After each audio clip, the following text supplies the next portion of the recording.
Just Black Thoughts presents Just More Voices, a space for more dialogue, more lessons, and more community. What's going on Instagram? It's Darius White, aka D White, founder of JustBlackThoughts.com. We're doing this segment, I like to call it Just More Voices, where we get to hear from other teachers, students, and Black content creators within the educational space. I'm excited about our guest tonight, Brandy Walker. She's one of the JBT contest winners, and so we'll hear from her tonight, get a little bit about her story, learn a little bit about how she creates and what she wants to do in the world. Hey! You're there. Look at you. Thanks for making time. Wore my glasses today. Oh, we both got them on. I see you.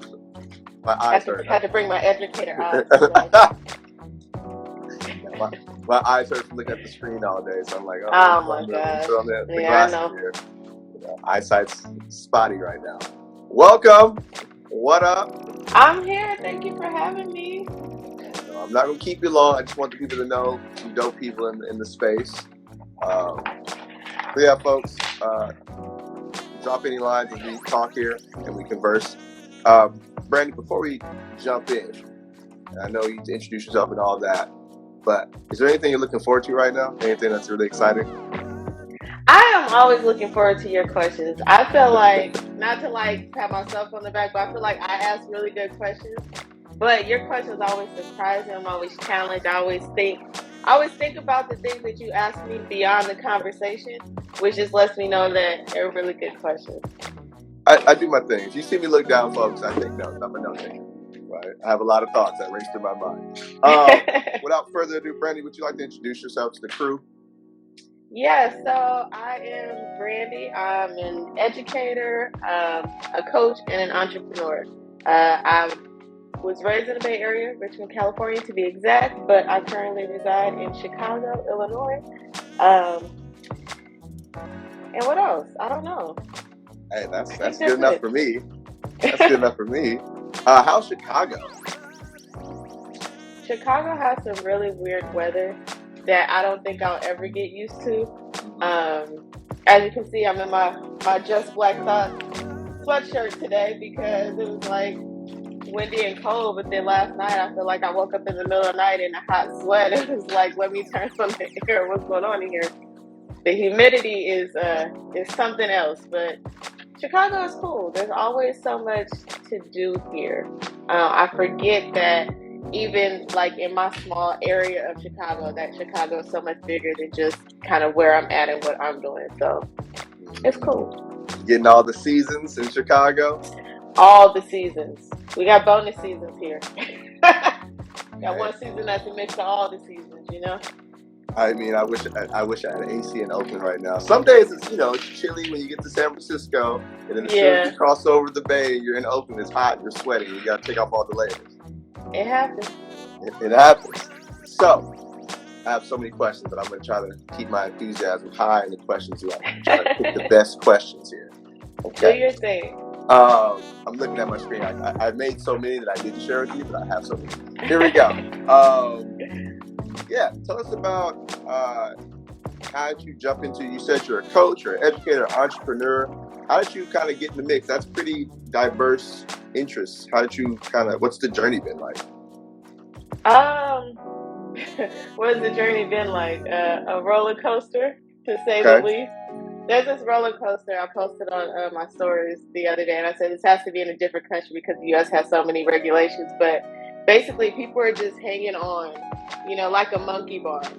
But the monkey bar is swinging and it's going around in circles. And that's really what my career journey has been like. Me just jumping at an opportunity, seeing a need, and thinking to myself, okay, I'm going to jump in here and figure out how to get somebody else to do the things that I think they need. And then that person ended up being me. That's how I got into all of these things. Really just being called or having a desire to help out in education, having a desire to build people up, having a desire to teach people what I have learned along the way in every capacity. When I was in school, and actually I was telling my son this the other day, when I was in middle school, I got in trouble in my history class, my U.S. history class. because I allowed someone to copy off my paper, right? And this is like, it wasn't a big deal to me. I mean, they paid me to copy off my paper, so I got an extra cookie or juice or whatever it was at lunch that I was really excited about, so I didn't care. Yeah. But the teacher was explaining to me, you're not helping people by just showing them the answer, right? That's not helping people. He's like, if you really want to help people, tutor them, teach them, show them how you got to the answer. And I feel like my career journey has been that, me getting to somewhere or going through something and then coming back to teach, to share, to coach other people so that they can get not my answer but arrive at their own. I was writing down service, and I wrote down the word humility. How has humility been a part of that? Because being a coach is kind of vulnerable at times too, right? Yeah. I think that, one, when people come to me for coaching in particular, I can't speak to every coach out there, but people are kind of at the point where they maybe tried a bunch of things and nothing has worked, and now they're just burnt out, tired, frustrated. I think people go to therapy for the same reasons, not as a starting point, but as the last sort of hope, so to speak, right? And I think because I have also been that person, I can relate to the journey of people who are like, I'm completely lost, I don't know what to do. I read the book everybody told me to read. I went to the workshop. I signed up for the group. I get the emails. I'm lost, right? And I think a benefit to me is that and I think this comes from being in the classroom too.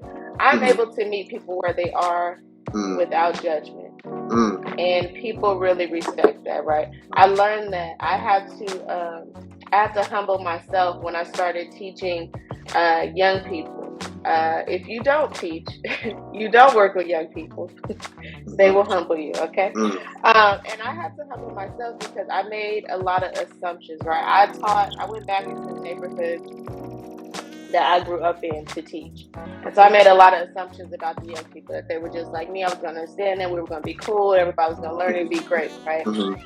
What I didn't realize is that I had only seen things from my perspective as a student, right? I had no idea what teachers were seeing and experiencing. So when I'm teaching 11th grade, but my students are reading at second grade reading levels, right? In my college mind, I was going to go in high school. We were going to read all the novels that I like to read, and I was going to teach the kids a different way, and to hell with the canon. And we were going to have some black and brown authors and all this, but the kids can't read it, right? So now I have to say, okay, now, right, I don't get to be literature teacher. I have to be a reading teacher. Right? Even though in my program they didn't teach me how to teach reading because that was an elementary thing, I have to learn it because I'm responsible for getting these kids to another point, right? And it's not so much about getting them to, I've never taught to the test. It's not about getting them, making sure everyone in my class gets an A. But if I meet you at point C, at the very least, we should be closer to point D, even if the goal was to get to point Z. Right? We should be moving that needle at some point. And I can't do that if I'm starting at S and you're all the way at F, right? So I have to meet you where you are. And I think that's where the humility comes in. Just not necessarily putting myself in their shoes, but understanding where they are and how to get them to that next level, whatever it is. Yeah, obviously being a teacher, coach, parent, there's a lot of communication that you probably have to develop and hone in on. I'm wondering what has been the role of being able to listen to both people, but then also listen to yourself in regards to how you move and make choices. Yeah, listening to people is hard, but I have been told that I'm a good listener. So, listening to people is hard because I think it's a skill that you have to develop. It is not a natural thing because sometimes you're listening to people and you're already like, oh, let me solve that for them and just tell them what to do, right? Or you're listening and it's not something that you connect with, and so then you're not listening. You're like, oh, they're talking about rattlesnakes. I don't really like rattlesnakes, so let me start thinking about what I'm going to make for dinner, and you're not really listening, right? So when I am having a serious conversation with someone, before they tell me anything, I'm saying, what do you need from me? Right? Do you need me to listen? Do you need me to jump in? Do you need me to clarify what you're saying? Do you need me to repeat it back to you? Do you need me to just shut up? Do you need me to stare at the wall? Do you just want another person in the room while you talk? What is it that you need from me? So that I can program myself in my mind to be like, okay, yes, I can be what you need. Or no, I can't at this moment. Right? You want to have this conversation and say, I just need you to listen. Oh, but I really got something I want to say too. I'm not ready to listen. I'm ready to talk. So I cannot be what you need at this moment. You need to find somebody else to listen and come back so I can talk, right? So just finding that balance of, one, I want to be, if I'm working with you in any capacity, or if I have some level of care, I want to be of use to you, of service to you. But also I have to listen to me too. I have to tell my friends sometimes, when they call me, today is not a good day for you to vent to me. I'm so sorry. I'm so sorry you're going through that. I do not have the capacity, right? Because it might be that I was just venting to someone else and I need to calm down. Or maybe I'm just so wrapped up, I know I'm not going to be a good listener to you. So no, I can't be that for you today. But let me check on you later and see if everything's okay. And I've had to do that with students too. When you work with students, you really have to have boundaries and also teach them how to respect your boundaries. And so to say to students, yes, I know you love my class, you love me so much, but this is my prep period. Okay, this is a student-free zone. Okay, because I actually need to prep and get ready for my other classes. Like, I would love to sit here and talk to you and have you show me everything on your phone, but no. How have you exercised boundaries or tried to maintain boundaries in regards to your own self-preservation or a sense of joy, so you don't get burnt out of the work? Because you do a lot of emotional lifting daily.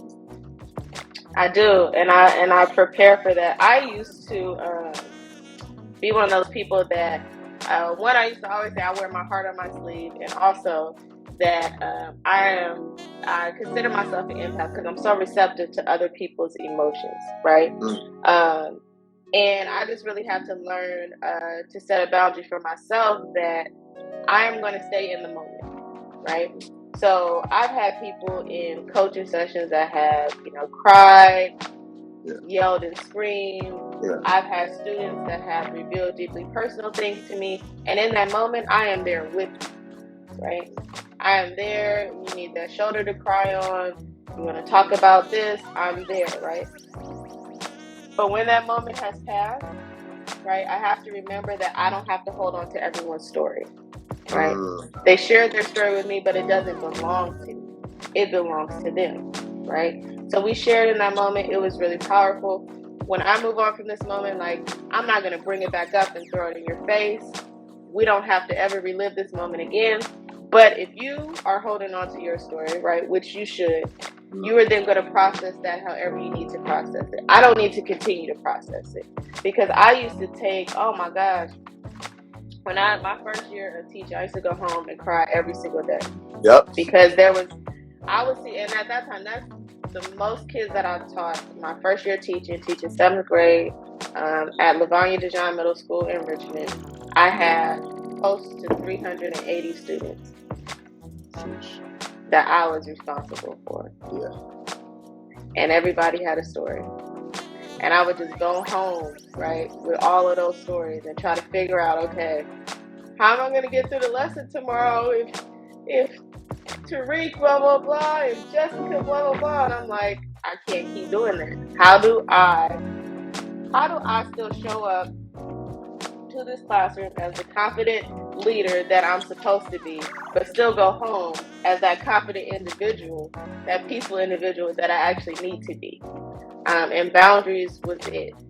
And really standing by. And at first I thought it would be hard to maintain those boundaries, but the peace that I got from it, right? When I really started to experience joy both at work and outside of work, right?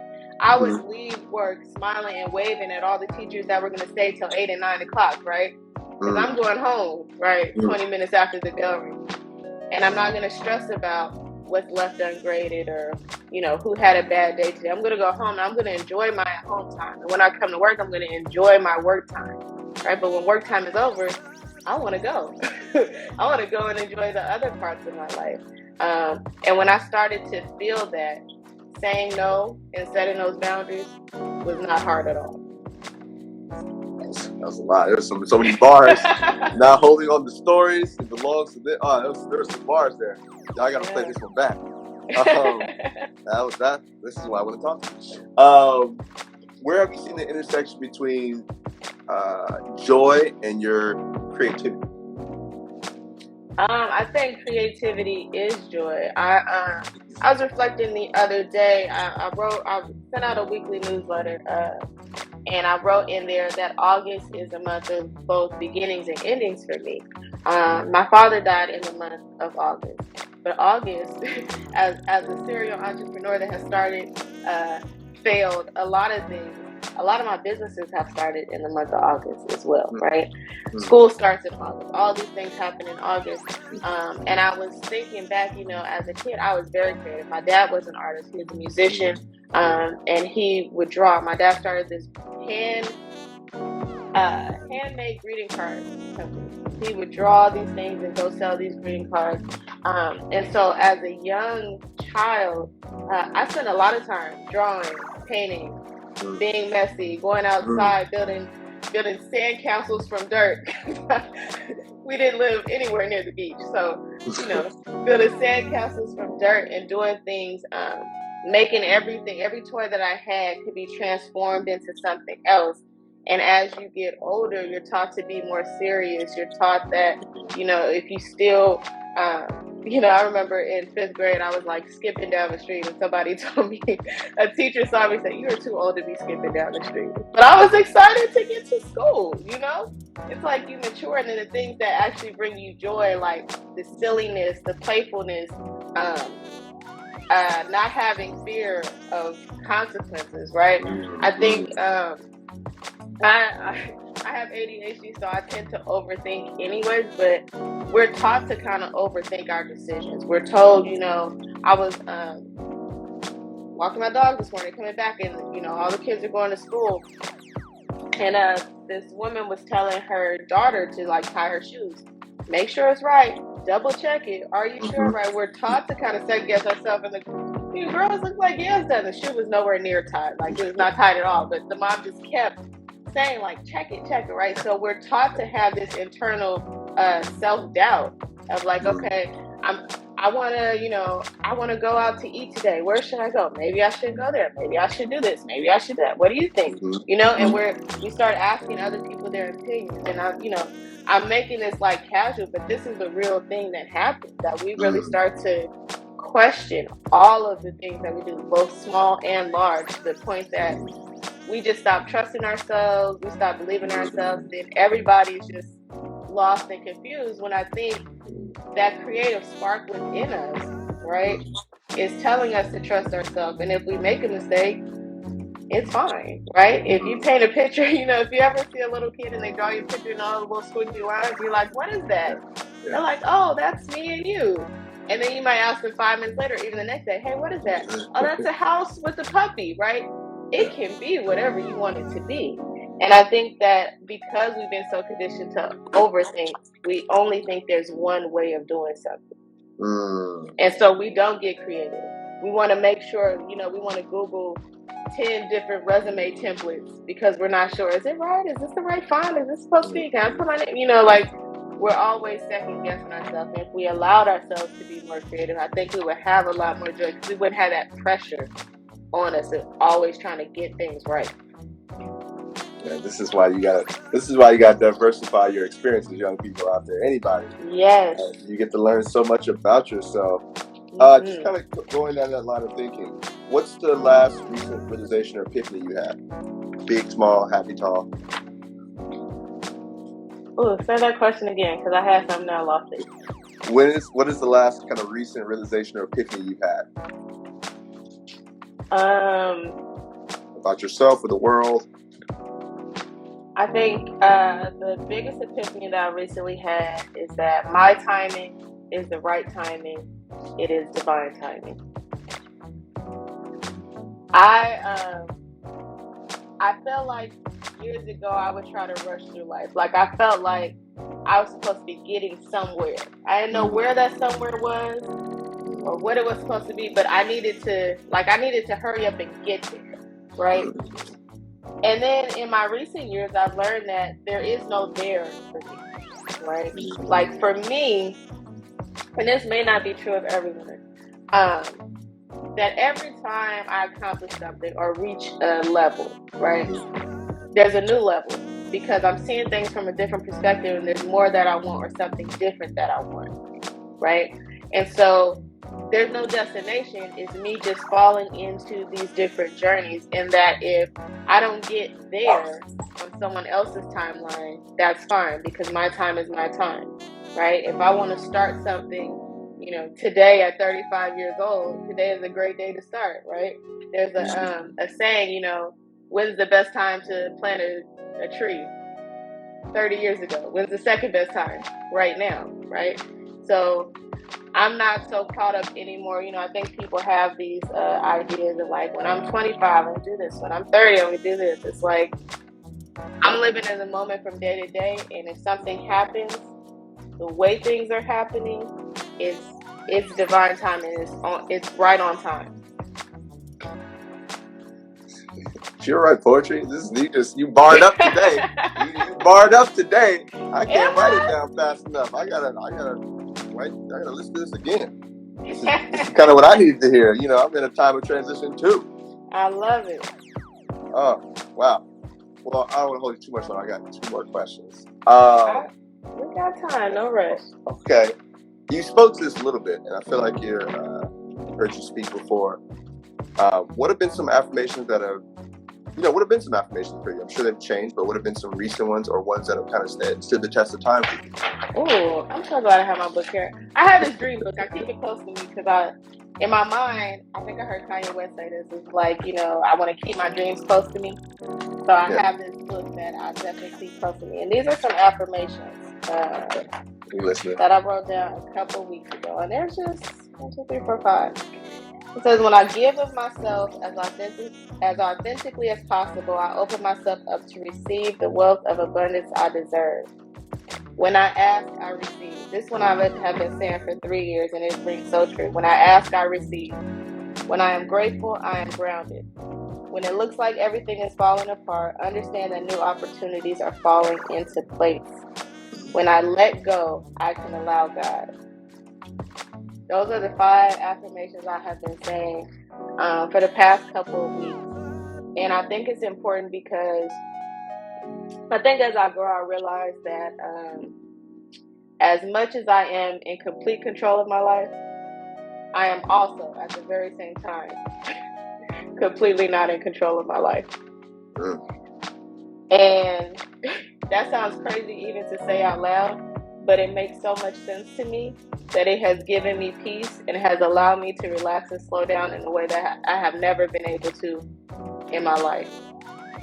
You're preaching today. Hold on. Got my hands sweaty. Hold on. It hit you and you don't know when, the divine universe is going to use whatever mediums to communicate to you. I think I'm having that moment right now. Right. I appreciate you saying that. Bit of a pivot for you. What has been some media, music that has been inspiring or grounding for you recently? Oh, my niece sends me songs from time to time, and I just got put onto this artist called Lion Babe. Oh, treat me like fire. Okay, and that is really all I've been listening to. She is jamming. It's like music that I can listen to in a variety of settings. Like I can have it in the back when I'm working. I could take it, put in my AirPods in when I'm walking the dog or wherever. Like, it's good music. I like it. Man, I got put onto her, I think, like 5 or 6 years ago. So she said, okay, I got to go check out the new stuff. I swear, I only listen to the same music over and over. There are like 6 albums that I just have on repeat. I have a list of like you gotta tell us now. You gotta tell us random tracks that people give me, but I just listen to the same things over and over. You gotta tell us what those albums or those artists are. Give us a couple. Okay, so I have, well, not an album, but I have, I know a lot of people have Spotify, but I am a title girl. And so I have a playlist. So The Essential, Otis Redding. I listen to that a lot. Otis Redding reminds me of my dad. So I have that playlist on there. And it's maybe like 30, 40 songs or so. I listen to Nipsey Hussle, Victory Laps. Sure. Always. Big Believe it or not, K. Michelle, More Issues Than Vogue. I think that is one of her. I didn't realize she has so many albums, but that is a really, really good one. Destiny's Child, The Writings on the Wall. Okay. You know, I ain't heard Destiny's Child in a minute. The term, you always hear Beyonce or Michelle. Not Michelle. Destiny's Child. Okay. That album from start to finish. I do not skip a track. Start to finish. All of the intermissions. People don't do the interludes anymore.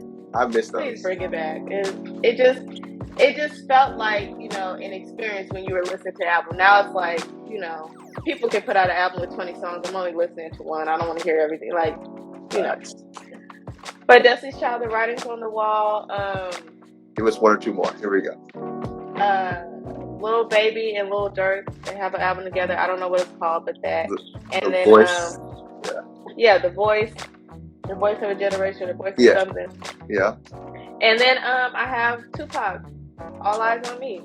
I appreciate this list. That's all. Those are my jams. Outside of that, if somebody mentions something to me, or like I think of a song that I wanted to hear, I'll put that on. But those are the jams. Okay. I'm really closing up. I'm almost there. How do I want to do this? What are some projects you got going on, or things you're excited about? Whether it's personal projects, passion projects, life projects. Oh God! How many you want to hear? Whatever you want to give us. We're tuned in now. So as you know, I started writing the book, and at least every other day I'm working on that. I think I have been, as I told you.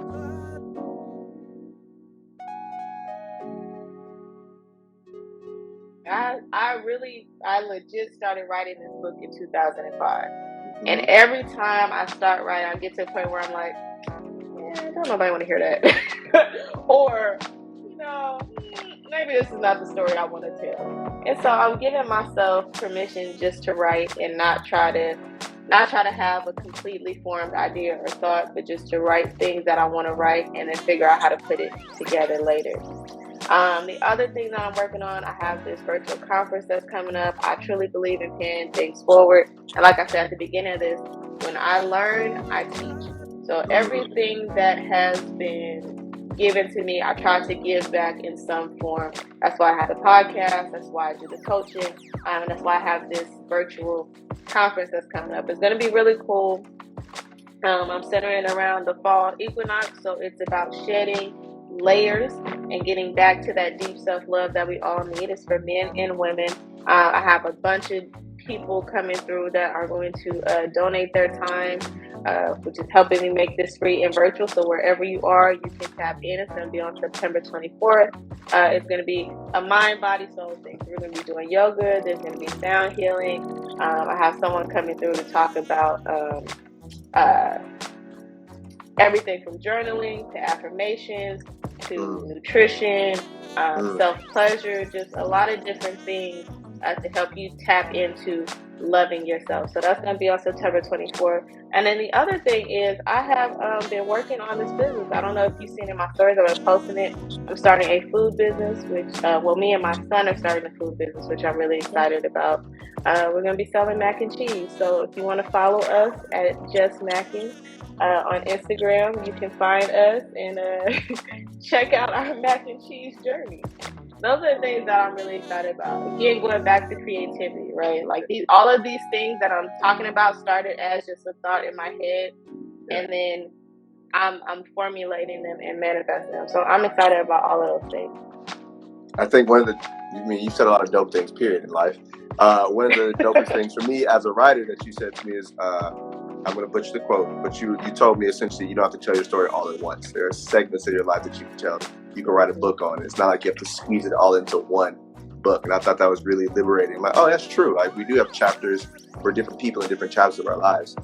So I really appreciate that piece of advice you gave me a couple of years ago. And I love the book you recommended. I'm almost finished with it. I pick up books I don't finish, but it's the book about the young lady who Vogue, black lady who did. Elaine Welter-Ross. More than enough. I think it's called More Than Enough. More Than Enough. Yeah, you gotta check that book out. It's dope. It's dope. Good it's a good book.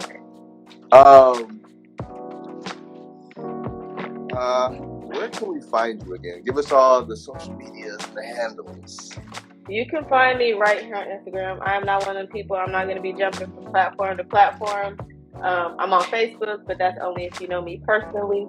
I'm on Instagram for everybody else. And, you know, I posted my stories a lot. From the Instagram, you'll probably see a lot of, you know, if you go to my feed, you'll see a lot of professional stuff. If you come in my stories, you may laugh. You're going to see the behind the scenes of my life. You see lots of pictures and videos of my dog and me embarrassing my son. So, good times. What's that Instagram for the folks out there joining us? It's at Brandy with here _. That's Brandy with the Y. Okay. All right. Last question. I promise you.